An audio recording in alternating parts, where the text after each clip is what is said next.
Hello friends, welcome to my channel. चलिए देखते हैं यूपीएससी फिल्म 2024 के लिए करंट अफेयर्स आर्टिकल और उस पर बेस्ड क्यूज। तो जो हमारे चैनल पर नए हैं, चैनल को सब्सक्राइब ज़रूर कर ले ताकि आपको नोटिफिकेशन जो है मिलता रहे। ठीक है, तो आइए देखते हैं। नीति फॉर स्टेट्स प्लेटफॉर्म।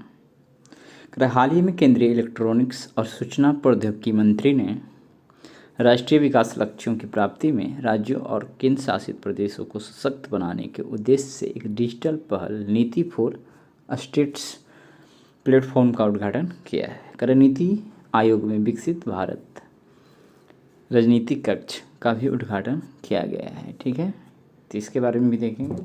नीति फॉर स्टेट्स प्लेटफॉर्म क्या है? परिचय में यदि देखा जाए तो नीति आयोग द्वारा विकसित नीति फॉर स्टेट्स प्लेटफॉर्म मूल्यांकन संसाधनों के भंडारण के रूप में कार्य करता है, जिसका उद्देश्य राज्यों में डेटा को एकीकृत करना है।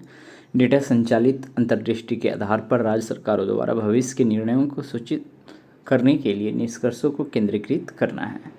इस प्लेटफॉर्म में 10 क्षेत्र और 2 अंतर संबंधी विषयों को लैंगिक और जलवायु परिवर्तन शामिल किया गया है। इसमें वास्तविक समय डेटा अपडेशन तथा मॉनिटरिंग भी शामिल है। इन क्षेत्रों में कृषि, शिक्षा, ऊर्जा, स्वास्थ्य, आजीविका और कौशल विनिर्माण, सूक्ष्म लघु तथा मध्यम उद्यम, पर्यटन, शहरी जल संसाधन एवं बास, असुरक्षित पेयजल, साफ सफाई और स्वच्छता शामिल है। यहाँ देख सकते हैं विशेषताएं में व्यापक ज्ञान कोश, क्यूरेटेड सर्वोत्तम प्रथाएं, नीति दस्तावेज, डेटा सेट, डेटा प्रोफाइल और नीति आयोग प्रकाशन। बहुभाषी अभिगम्यता, प्रमुख भारतीय भाषाओं और विदेशी भाषाओं तक समावेशी पहुंच। क्षमता निर्माण पहल की बात कहा जाए तो ब्लॉक, जिला एवं राज्य स्तर पर अधिकारियों के लिए डिजिटल प्रशिक्षण मॉड्यूल तैयार किया गया है। विशेषज्ञ हेल्प डेस्क की बात किया जाए तो अग्रणी संस्थानों के साथ भागीदारी के माध्यम से विशिष्ट मार्गदर्शन। डेटा एकीकरण की बात किया जाए तो व्यापक अंतर्दृष्टि के लिए राष्ट्रीय डेटा एवं विशेषज्ञ की मंच से डेटा का लाभ प्राप्त करता है। चलिए इधर देखते हैं। विकसित भारत रणनीतिक कक्ष क्या है? विकसित भारत रणनीतिक कक्ष एक अन्योन्य क्रियाशील स्थान है जहां उपयोगकर्ता एक विस्तृत वातावरण में डेटा, रुझान, सर्वोत्तम प्रथाओं एवं नीतियों की कल्पना कर सकेंगे और इस साथ ही किसी भी समस्या का समग्र मूल्यांकन भी कर सकेंगे।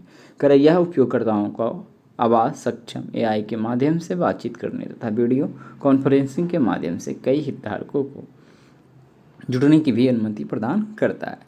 इसे राज्य, जिला एवं ब्लॉक स्तर पर प्रतिकृति को सक्षम करने हेतु प्लग एंड प्ले मॉडल बनाने के लिए डिजाइन किया गया है। चलिए देखते हैं। नीति आयोग की सभी राज्यों में विकास को बढ़ावा देने वाली कुछ पहल है, वो भी देखते हैं। राज्यों के लिए विकास सहायता सेवाएं। नीति आयोग सफल बुनियादी ढांचे के निर्माण को सुनिश्चित करने के लिए परियोजना, योजना, वित्त पोषण और कार्यान्वयन में सहायता करता है। इसका उद्देश्य बड़े विकास एजेंडे का समर्थन करने वाले शासन उपकरण के रूप में सार्वजनिक निजी भागीदारी स्थापित करना भी है। आकांक्षी जिला कार्यक्रम। इसका लक्ष्य देश भर के 112 सबसे अविकसित जिलों को शीघ्र एवं प्रभावी रूप से परिवर्तित करना है। नीति आयोग शिक्षा, स्वास्थ्य, पोषण और बुनियादी ढांचे में मुख्य मैट्रिक्स में सुधार के लिए उनके साथ कार्य करता है। समग्र जल प्रबंधन सूचकांक यह भारत में राज्यों और केंद्र शासित प्रदेशों के जल क्षेत्र की स्थिति तथा जल प्रबंधन प्रदर्शन का वार्षिक स्नैपशॉट प्रदान करता है। समग्र जल प्रबंधन सूचकांक। फिर है SDG। ठीक है, सस्टेनेबल डेवलपमेंट, कुछ जी का मतलब होता है ग्रेड ना।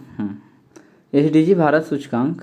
यह सूचकांक संयुक्त राष्ट्र सतत विकास लक्ष्यों को प्राप्त करने की दिशा में भारत की प्रगति को ट्रैक करता है। यह राज्यों को उन क्षेत्रों की पहचान करने के लिए मूल्यवान डेटा प्रदान करता है जिन पर अधिक ध्यान देने की आवश्यकता है और सहयोगात्मक रवैये को बढ़ावा देता है। मानव पूंजी परिवर्तन के लिए सतत कार्रवाई। इसे स्कूली शिक्षा क्षेत्र के लिए 3 रोल मॉडल राज्यों की पहचान करने और निर्माण करने के लिए वर्ष 2017 में लॉन्च किया गया था। इसके लिए झारखंड, ओडिशा और मध्य प्रदेश को चुना गया था। अब अटल इनोवेशन मिशन। इसका उद्देश्य समग्र देश में स्कूल, विश्वविद्यालय, अनुसंधान संस्थानों, MSME और उद्योग स्तरों पर नवाचार और उद्यमिता का एक पारितंत्र विकसित करना है तथा प्रोत्साहन प्रदान करना है। हाल ही में अटल इनोवेशन मिशन और मेटा ने भारत भर के स्कूलों में ये ध्यान देना है फ्रंटियर टेक्नोलॉजी लैब्स लॉन्च करने लिए सहयोग किया है। AIM पहले ही देश भर के स्कूलों में 10,000 अटल टिंकरिंग लैब्स स्थापित कर चुका है, जो छात्रों के बीच जिज्ञासा और रचनात्मकता को बढ़ावा देने पर ध्यान केंद्रित करता है। FTL ATL का एक उन्नत संस्करण है जो AI, AR, VR, blockchain, cyber सुरक्षा, रोबोटिक्स, 3D प्रिंटिंग और IoT जैसी अग्रणी प्रौद्योगिकियों में छात्र को सशक्त बनाने के लिए अत्याधुनिक बुनियादी ढांचे से लैस है। गैर अनुमोदित नई दवाओं पर CDSCO चेतावनी। केंद्रीय औषधि मानक नियंत्रण संगठन द्वारा अस्वीकृत दवाओं के निर्माण एवं बिक्री, विशेष रूप से नई दवाओं के उपयोग के संबंध गैर अनुमोदित नई दवाओं पर CDSCO चेतावनी में एक चेतावनी जारी की है। ठीक है, तो विशेष रूप से मेरोपिनम एक जीवाणुरोधी एजेंट तथा डिसोडियम EDTA जैसी दवाएं जो कैल्शियम की अधिकता को उपचार करने के लिए उपयोग की जाती है, वो ऐसे अस्वीकृत दवाओं के उदाहरण के रूप में उजागर किया है। कुछ यहाँ दवा का नाम है। ठीक है, CDSCO ने इस बात पर जोर दिया है कि लाइसेंसिंग अथॉरिटी की मंजूरी के बिना बिक्री के लिए किसी भी नई दवा का निर्माण नहीं किया जाना चाहिए। CDSCO औषधि एवं प्रसाधन सामग्री अधिनियम 1940 के अंतर्गत केंद्र सरकार को सौंपे गए कार्यों के निर्वहन के लिए केंद्रीय औषधि प्राधिकरण है। CDSCO के प्रमुख कार्यों में दवाओं के आयात पर नियामक नियंत्रण, नई दवाओं एवं नैदानिक परीक्षणों की मंजूरी के साथ साथ केंद्रीय लाइसेंस अनुमोदन प्राधिकरण के रूप में कुछ लाइसेंसों की मंजूरी भी शामिल है। केंद्र ने अवरोधन रिकॉर्ड खंडन हेतु IT नियमों में संशोधन किया है। इसको देखते हैं। सरकार ने गृह सचिव या केंद्र में अन्य नौकरशाहों को अवरोधन या डिक्रिप्ट जानकारी के डिजिटल रिकॉर्ड को नष्ट करने के निर्देश जारी करने की अनुमति देने के लिए सूचना प्रौद्योगिकी नियमों में संशोधन किया है। अब तक यह शक्ति कानून प्रवर्तन निकायों जैसे सुरक्षा एजेंसियों के पास ही होती थी। IT मंत्रालय द्वारा गजट अधिसूचना में उल्लिखित संसाधन में सूचना प्रौद्योगिकी, सूचना की अवरोधन, निगरानी और डिक्रिप्शन के लिए प्रक्रिया और सुरक्षा उपाय नियम 2009 की धारा 23 में संशोधन शामिल है। विशेष रूप से सुरक्षा एजेंसी शब्द को सक्षम प्राधिकारी और सुरक्षा एजेंसी से प्रतिस्थापित कर दिया गया है, जिससे केंद्र को डिजिटल साक्ष्य को नष्ट करने के लिए निर्देश जारी करने की व्यापक शक्तियां प्राप्त हुई है। कानून के नियम 23 में कहा गया है कि सूचना के अवरोधन, निगरानी और या डिक्रिप्शन से संबंधित इलेक्ट्रॉनिक सहित सभी रिकॉर्ड सुरक्षा एजेंसियों द्वारा प्रत्यक्ष में नष्ट कर दिए जाने चाहिए जब तक कि कार्यात्मक उद्देश्य हेतु आवश्यक न समझा जाए। वैश्विक मानव विकास सूचकांक 2024 का चर्चा में क्यों है, तो हाल ही में संयुक्त राष्ट्र विकास कार्यक्रम, तो ये तो पता ही है कि वैश्विक मानव विकास सूचकांक पर report breaking the gridlock reimagining cooperation in a polarised world जारी की गई है। तो एक रिपोर्ट है, पुस्तक के रूप में इसे जारी किया गया है।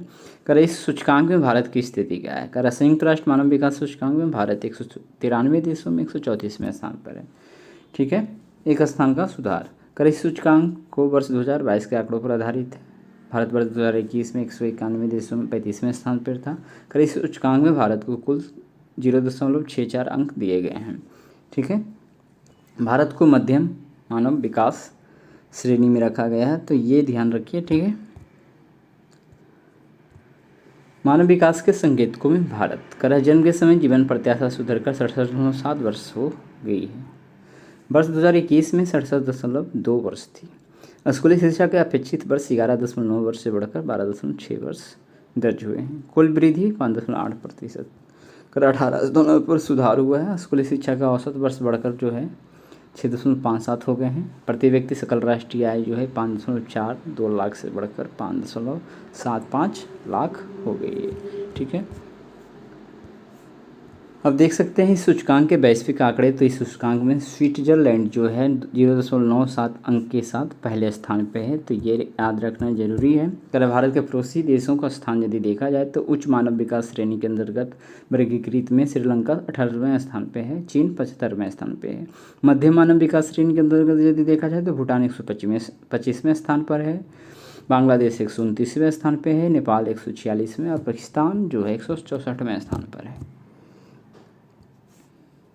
वैश्विक मानव विकास सूचकांक क्या होता है, इसके बारे में थोड़ा देखते हैं। कर यह सूचकांक मानव विकास दृष्टिकोण पर आधारित है। इसका उद्देश्य है कि किसी देश के विकास का आकलन करने के लिए लोगों और उनकी क्षमताओं को अंतिम मानदंड होना चाहिए, न कि सिर्फ आर्थिक विकास। ठीक है। कर इसे संयुक्त राष्ट्र विकास कार्यक्रम के मानव विकास रिपोर्ट कार्यालय द्वारा प्रकाशित किया जाता है। यह सूचकांक पहली बार वर्ष 1990 में जारी किया गया था। कर यह अवधारणा पाकिस्तानी अर्थशास्त्री महबूब उल हक द्वारा विकसित की गई थी। यह 4 संकेतकों को ध्यान में रखते हुए मानव विकास की औसत उपलब्धि को मापता है। कर जन्म के समय जीवन प्रत्याशा, सतत विकास लक्ष्य, ये 3 का विषय है। फिर है स्कूली शिक्षा के अपेक्षित वर्ष जो है सतत विकास लक्ष्य में 4.3, और स्कूली शिक्षा के औसत वर्ष सतत विकास लक्ष्य में 4.4 में, और सकल राष्ट्रीय आय की बात किया जाए तो सतत विकास लक्ष्य में 8.5। ये कुछ संकेतक है उसके। जन्म के समय जीवन प्रत्याशा। कर यह एक नवजात शिशु के जीवित रहने की उम्मीद किए जाने वाले वर्षों को दर्शाती है। जीवन प्रत्याशा लोगों की दीर्घायु और स्वस्थ जीवन का प्रतीक होता है। कर शिक्षा, इसका अध्ययन 2 संकेतकों का उपयोग करके किया जाता है। स्कूली शिक्षा का औसत वर्ष 25 वर्ष की आयु तक एक वयस्क द्वारा स्कूल में बिताए गए वर्षों की संख्या को दर्शाते हैं। स्कूली शिक्षा के अपेक्षित वर्ष। कर किसी देश में जन्म लेने वाले बच्चों को अपने जीवन काल के दौरान स्कूली शिक्षा के कुल कितने वर्ष प्राप्त होने की उम्मीद है, तो ये अपेक्षित वर्ष होता है। ठीक है। सकल राष्ट्रीय आय। कर इसे प्रति व्यक्ति GNI, ठीक है, ग्रोस नेशनल इनकम नामक संकेतक का उपयोग करके मापा जाता है। आय सूचकांक किसी देश में रहने वाले लोगों के जीवन स्तर को दर्शाता है। मानव रहित हाइब्रिड वाहन। ठीक है, UAV। तो IIT भारतीय प्रौद्योगिकी संस्थान जोधपुर के शोधकर्ताओं ने एक मानव रहित हाइब्रिड वाहन का प्रोटोटाइप तैयार किया है। प्रमुख बिंदु। कर इसका उद्देश्य राहत बचाव के कार्यों को सरल बनाना तथा ऑयल फील्ड में रिसाव होने पर पता लगाकर उसे रोकना है। विशेषता, यह जमीन, वायु, पानी के नीचे चलने में सक्षम है। इसे इस तरह से डिजाइन किया गया है कि यह समुद्र तटों, नदियों या पानी के नीचे होने वाले कटाव और तेरलिसाव का मैप तैयार कर सकता है। इन्हें वाहनों को चलाने वाली एक सुदृढ़ गणितीय प्रणाली विकसित की गई है। इस प्रणाली को पक्षी एंगिहास की प्रजाति से प्रेरणा लेकर विकसित किया गया है। कर यह वाटर प्रूफिंग से बना एक 3D मुद्रित प्रोटोटाइप है। इसे कंट्रोल करने के लिए रिमोट कंट्रोल ट्रांसमिशन का उपयोग किया जाता है। तो थोड़ा सा देख लेते हैं इस पक्ष। अच्छा, महत्व। हवा से पानी के अंदर गोता लगा सकता है। पानी के अंदर से हवा में उड़ान भर सकता है। हवा से पानी की सतह पर उतर सकता है। ठीक है, पानी की सतह से पानी के अंदर गोता लगा सकता है। पानी के अंदर से सतह पर भी आ सकता है। यह 15 मिनट तक हवा में उड़ सकता है और 8 घंटे पानी के भीतर रह सकता है। ठीक है।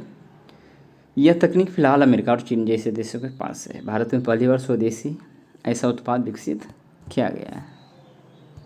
अब देखते हैं एनिंगा पक्षी के बारे में। कर यह एक प्रवासी पक्षी है। यह डॉर्टर परिवार के एनिंगिडे से संबंधित है। यह जमीन और पानी के नीचे दोनों पर चलने में सक्षम है। इसे snake bird daughter, American daughter या वाटर टर्की भी कहा जाता है। एनिंगा शब्द ब्राजीलाई तुपी भाषा के एनिंगा से आया है। कर इसका अर्थ शैतान पक्षी या सांप पक्षी भी होता है। इसके पास बाहरी नसिका छिद्र नहीं होते हैं और वे केवल अपने एपिग्लॉटिस के माध्यम से सांस लेते हैं। यह अपनी तेज पतली चोंच का उपयोग मछली और अन्य छोटे शिकार करने में करता है।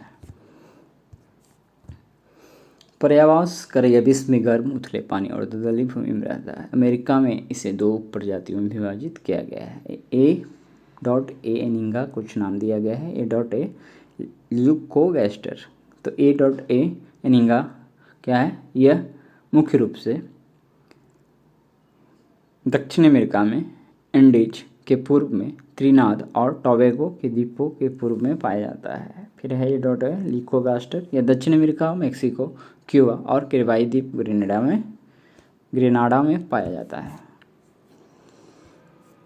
आइए देखते हैं नॉर्डिक्स ज्वालामुखी। संदर्भ, हाल ही में वैज्ञानिकों द्वारा मंगल ग्रह पे, ये पहले नोट कीजिए, माउंट एवरेस्ट से भी ऊंचा एक विशाल नॉर्डिक्स ज्वालामुखी खोजा गया है। कर प्रमुख बिंदु। इस खोज के बारे में वैज्ञानिकों ने टेक्सास में 55वें चंद्र और ग्रह विज्ञान सम्मेलन में, ठीक है, घोषणा की है। इस ज्वालामुखी को वर्ष 1971 से ग्रह के चारों ओर परिक्रमा करने वाले मैरिनर 9 और कई अंतरिक्ष यानों द्वारा देखा गया है। कर इस ज्वालामुखी का नाम नॉक्टिक्स रखा गया है। नॉक्टिक्स ज्वालामुखी करैया 9022 मीटर से अधिक ऊंचा है, जो पृथ्वी पर सबसे ऊंची चोटी माउंट एवरेस्ट 8849 मीटर से भी ऊंचा है। इस ज्वालामुखी की बाहरी ढलानें अलग अलग दिशाओं में 225 किलोमीटर दूर तक फैली हुई है। विशेषता यह ज्वालामुखी मंगल ग्रह पर बहुत लंबे समय से सक्रिय है। इसके दक्षिण पूर्वी हिस्से में एक पतला ज्वालामुखी भंडार स्थित है। इसके नीचे बर्फ की ग्लेशियर होने की संभावना है। ठीक है, आगे देखेंगे तो यह मंगल ग्रह के नॉक्टिक्स लेबिरिंथस और बैलस मैरीनेरिस के बीच स्थित है। करमंगल का यह क्षेत्र विभिन्न प्रकार के हाइड्रेटेड खनिज के लिए जाना जाता है। कर इस क्षेत्र के पास 3 अन्य प्रसिद्ध विशाल ज्वालामुखी एस्क्रियस मॉन्स, पावोनिस मॉन्स और आर्सिया मॉन्स है। महत्व, यह खोज मंगल ग्रह के विकास और जीवन की क्षमता को समझने के लिए महत्वपूर्ण है। इस ज्वालामुखी के अध्ययन में मैरिनर 9, वाइकिंग ऑर्बिटर 1 और 2 और 2 और मार्स रिकोनिसेंस ऑर्बिटर सहित विभिन्न मंगल मिशनों के डेटा का उपयोग किया है। देश का सबसे ऊंचा मौसम टावर। कर केंद्रीय पृथ्वी विज्ञान मंत्री किरण रिजिजू ने देश के सबसे ऊंचे मौसम टावर का उद्घाटन किया। कर यह भोपाल मध्य प्रदेश के पास सिलखेड़ा में स्थापित किया गया है। कर इसकी ऊंचाई 72 मीटर है। यह 200 किलोमीटर दूर से बादल को ट्रेस करने में सक्षम है। इस टावर में फिनलैंड में बना सी बैंड रडार लगाया गया है। इसके द्वारा 3 घंटे पहले ही बादलों के लोकेशन और बरसने के समय का पता लगाया जा सकेगा। Active galactic nucleus. कर एक्टिव गैलेक्टिक न्यूक्लियस यह सक्रिय गांगेय नाभिक किसी आकाशगंगा का एक अत्यंत चमकीला केंद्रीय क्षेत्र होता है, जो रेडियो तरंगों से लेकर गामा किरणों तक संपूर्ण विद्युत चुंबकीय स्पेक्ट्रम में विकिरण उत्सर्जित करता है। यह जिस आकाशगंगा में होता है उसे सक्रिय आकाशगंगा कहा जाता है। सर्वाधिक शक्तिशाली एक्टिव गैलेक्टिक न्यूक्लियस को क्वासर के रूप में जाना जाता है। लाइम रोग। कर यह संक्रमित ब्लैक लेग्ड टिक हिरन टिक के काटने से मनुष्य में फैलता है। ठीक है, तो ये ध्यान देना है। ब्लैक लेग्ड टिक या हिरन टिक इसको बोलते हैं। कर इस रोग को लाइम बोरेलियोसिस भी कहा जाता है। कर संक्रमण का सबसे सामान्य संकेतक लाल चकत्ते होते हैं। इन्हें एरिथेमा माइग्रेन के रूप में जाना जाता है। कर यह रोग गर्मी या पतझड़ के दौरान होता है, जब ब्लैक लेग्ड टिक सबसे अधिक गतिशील होते हैं या सक्रिय होते हैं। आइए देखते हैं बेस्ड क्यूज। कर हाल ही में वैज्ञानिकों द्वारा किस ग्रह पर माउंट एवरेस्ट से भी ऊंचा एक विशाल नॉर्डिक ज्वालामुखी खोजा गया है? तो अभी हमने देखा ये मंगल ग्रह था। ठीक है, ये आप दूसरा देख सकते हैं कि वैश्विक मानव विकास सूचकांक 2024 के संबंध में, यहाँ पे छूट गया ना, कोई बात नहीं। निम्नलिखित कथनों पर विचार कीजिए। इसमें भारत की उच्च मानव विकास श्रेणी के अंतर्गत वर्गीकृत किया गया। तो पहला गलत है, क्योंकि हमने देखा वहाँ पे मध्य। यह सूचकांक पहली बार वर्ष 1990 में जारी किए गए थे, ये भी ठीक है। इसकी अवधारणा पाकिस्तानी अर्थशास्त्री महबूब उल हक द्वारा विकसित की गई थी, ये भी सही है। तो केवल 2 सही, ऑप्शन बी करेक्ट होना चाहिए। आइए देखते हैं एनिंगा के संदर्भ में निम्नलिखित कथनों पर विचार कीजिए। एक प्रवासी पक्षी है, तो ये सही था। एनिंगा का अर्थ, ठीक है, शैतान पक्षी या सांप पक्षी है, तो ये भी सही है। यह विश्व में गर्म उथले पानी और दलदली भूमि में रहता, तो ये भी हमने देखा था, सभी सही है, इसलिए ऑप्शन सी करेक्ट हो जाएगा। कर नीति 4 स्टेट्स प्लेटफॉर्म के संदर्भ में निम्नलिखित कथनों पर विचार कीजिए। कर नीति आयोग द्वारा विकसित नीति 4 स्टेट्स प्लेटफॉर्म का प्लेटफॉर्म मूल्यवान संसाधनों के भंडार के रूप में कार्य करता है। और इस प्लेटफॉर्म में 10 क्षेत्र और 2 अंतर संबंधी विषयों को लैंगिक और जलवायु परिवर्तन को शामिल किया गया है। व्यापक अंतर्दृष्टि के लिए राष्ट्रीय डेटा एवं विश्लेषकी मंच से डेटा लाभ प्राप्त करता है। तो ये तीनों पॉइंट हमने देखा था। यहाँ पे असत्य ढूंढना है, बट है नहीं, तो इसलिए ऑप्शन डी हो जाएगा। ये देखिए, निम्नलिखित में से कितने नीति आयोग की सभी राज्यों में विकास को बढ़ावा देने वाली पहल क्या है? ठीक है, निम्नलिखित में से कितने नीति आयोग की सभी राज्यों में विकास को बढ़ावा देने वाली पहल क्या है? तो आकांक्षी जिला कार्यक्रम, ये भी था, ये भी था, ये भी था, ये भी था, ये भी था, सब नीति आयोग का क्या है? योजना है, ठीक है। तो सभी 5 हो जाएगा, ऑप्शन डी करेक्ट हो जाएगा। अब आपके लिए 2 क्वेश्चन हैं कि हाल ही में चर्चा में रही डेमोक्रेसी रिपोर्ट 2024, ठीक है, किसके द्वारा जारी की गई है, तो ये बताना है। अभी हम बताने वाले थे। कह रहा है राष्ट्रीय अपराध रिकॉर्ड ब्यूरो द्वारा लॉन्च किए गए संकलन, ठीक है, संकलन मोबाइल ऐप, ये संकलन मोबाइल ऐप का उद्देश्य क्या है, तो ये भी आपको बताना है। ऑप्शन देख सकते हैं। गुमनाम रूप से आपराधिक गतिविधियों की रिपोर्ट करना, आपराधिक रिकॉर्ड के बारे में जानकारी प्रदान करना, नए आपराधिक कानूनों के माध्यम से नेविगेट करना, लापता व्यक्तियों का पता लगाना। तो सब इस प्रकार से ऑप्शन है कि कन्फ्यूजिंग है, तो इसको आप देख लीजिएगा क्या है, कमेंट में बताइए। तो इस प्रकार से आज हमने क्यूज देखा, उसके पहले आर्टिकल्स देखा। वीडियो अच्छा लग रहा हो तो अधिक से अधिक शेयर करें, ठीक है, और चैनल को सब्सक्राइब कर ले ताकि आपको नोटिफिकेशन जो है मिलता रहे, ठीक है। तो आज के लिए इतना है, मिलते हैं अब सोमवार को, आज शनिवार है, ठीक है।